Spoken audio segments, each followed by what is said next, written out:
G'day! Now we're going to create a doorbell or door chime on the Microbit. In here we're going to set up an event. When button A is pressed, we're going to execute some commands, but we're also going to listen for the event on P0. Now P0 is the pin 0 on the Microbit, P0, P1, P2, and when P0 is grounded, connected to ground, we're going to fire off an event to execute our block code. So let's get into it. The Microbit has a whole bunch of really cool inputs. You can see there P0, P1 and P2, but it's all of these other inputs that are much more advanced for this video. But it shows that once we're used to programming the P0, 1 and 2, we can then program even more activities within the Microbit. So first off, I'm going to go through and create the event for pushing button A and playing a melody. Then I'm going to also create the event for P0, which will play another melody. I'll test that out in the simulator and then test that on the Microbit itself. Once I've done all of that, then I'll go through step by step and show you how it's done.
Okay, so let's break it down.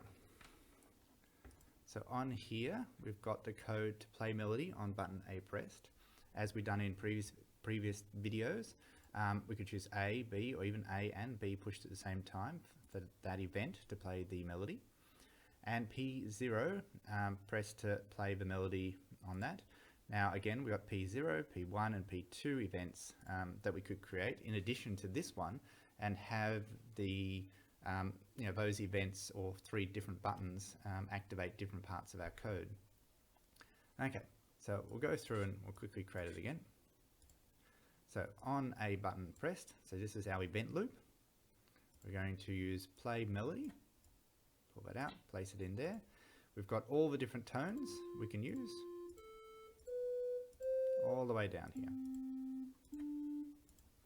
We've got the tempo, beats per minute, that we can make that beat go faster or slower. Maybe we might speed it up a bit for this one. Now we're used to that one. Whoops.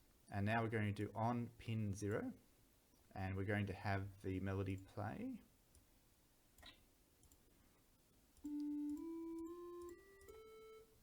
And let's change the beat a bit faster.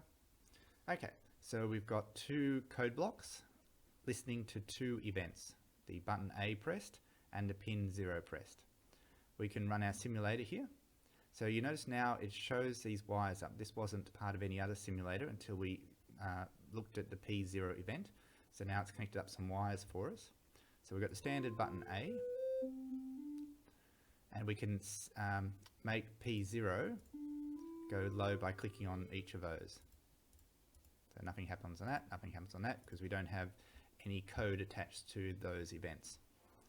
Okay, so once we're happy with our simulation, we can download that code to the Microbit. So this is a breakout board and a breadboard. So we've got a breakout board here, and all this does is make it easy to connect to the pins on the Microbit. So now we've got some wires we can connect up to the Microbit to make it easy, and we can make these connect to all sorts of other motors and activities and so forth. And the Microbit, we can also use the power input, so we could have our little AAA battery pack connect into there and have this as its own complete circuit that runs by itself. So we've got our event on there, and I've just got two patch wires connected in. I've just got the pin the metal basically sticking out of the other end, so it's easy for me to pretend to do a button press. I could just plug a button in here obviously and pin it, but it just makes it easier for me just to put the two wires together, and that's going to work for me again. Yeah, this one's a bit loose, my apologies. No, come on, work.